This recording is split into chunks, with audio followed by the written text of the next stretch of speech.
ಮಾಡ್ಕೊಡ್ತೀನಿ. ಹಾಗಾಗಿ ಕಾಲಮಲ್ಲಿ ಅವರೇ ಕಾಮೆಂಟ್ಸ್ ಬರೀಬೇಕು, ನಾನು ಈ ಚಾಪ್ಟರ್ ಈಗ ಓದಿದ್ದೀನಿ, ನಾನು ಇಷ್ಟು ಪರ್ಫೆಕ್ಟ್ ಇದ್ದೀನಿ ನಾನು ಅಂತೇಳಿ ಕಾಮೆಂಟ್ಸ್ ಬರಬೇಕು. ಅದಕ್ಕೆ ಎರಡು ವಿಷಯಗಳನ್ನ ನಾಳೆಯಿಂದ ಮಕ್ಕಳಿಗೆ ಕಲಿಸಿ ಅವರು ಸಭೆ ಮಾಡಿ ಅವರು ನಾಳೆ ಇಂಟ್ರೊಡ್ಯೂಸ್ ಮಾಡ್ತಿದ್ದೀವಿ. ಹಾಗಾಗಿ ಪ್ರತಿ ಸಬ್ಜೆಕ್ಟ್ ಓದಿದ ಮೇಲೆ ಸಬ್ಜೆಕ್ಟ್ ಬಗ್ಗೆ ಆ ಚಾಪ್ಟರ್ ಬಗ್ಗೆ ಏನೇನು ಮುಗಿಸ್ತೆ, ಸುಮಾರು ಪರ್ಸೆಂಟ್ ಮುಗಿಸಿದ, ಮುಗಿಸಿದ ಮತ್ತು ವರ್ಕ್ಗಳೆಲ್ಲ ಮಾಡಿದ್ದಾರೆ ಎಲ್ಲ ಪರಿಪೂರ್ಣ ಎಲ್ಲ ಕ್ಲೀನಿಂಗ್ ಮಾರ್ಕ್ ಮಾಡಬೇಕು. ಆ ಚಾಪ್ಟರ್ ಇದ್ರೆ ವೆಯ್ಟು ಎಲ್ಲೋ 3-4 ಇಂಕಲ್ಲಿ ಮಾರ್ಕ್ ಮಾಡೇ ತುಂಬಿಕೊಂಡಿದ್ದೆ. ಅದನ್ನೆಲ್ಲರೂ ಕೂಡ ನಾಳೆ ಅವರಿಗೆ ಹೇಳ್ತೀವಿ, ಬೋರ್ಡಲ್ಲಿ ಹೇಳ್ತೀವಿ ಯಾವ ಥರ ಬರಬೇಕು ಅಂತ. ನಾನು ದಿವಸ ಮತ್ತೆ ಹೋಗ್ತಾರೆ ಮಕ್ಕಳಿಗೆ ನೀವು ಆ ಡೈಲಿ ಬರೋದು ಮಾಡ್ತಾರೆ. ನಾವು ದಿವಸ ಡೈಲಿ ಚೆಕ್ ಮಾಡಲ್ಲ, ಯಾಕೆ ಒಬ್ಬರು ಚೆಕ್ ಮಾಡ್ತೀವಿ ರ್ಯಾಂಡಮ್ ಅಲ್ಲಿ ಡೈಲಿ ಎಲ್ಲ ಕೆಲಸ ಮಾಡ್ತಾರೆ, ಅದು ಪ್ರತಿಯೊಬ್ಬರು ಬರೆದಿರ್ಬೇಕು.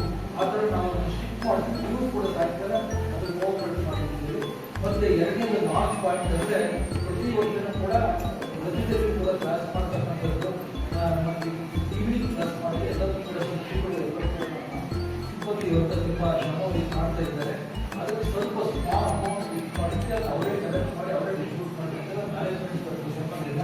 ಆ ಕಾಂಟ್ರಿಬ್ಯೂಷನ್ ಮಾಡಿದರೆ ಅವರು ಎನ್ಕರೇಜ್ ಮಾಡಿದಂಗಾಗುತ್ತೆ. ನಾವು ಏನೇ ಸಂಬಳ ಕೊಡ್ಬೋದು, ಏನೋ ಸ್ವಲ್ಪ ಬೇರೆ ಸಿಗ್ಬೋದು, ಏನೋ ಸಂತೋಷ ಇರುತ್ತೆ.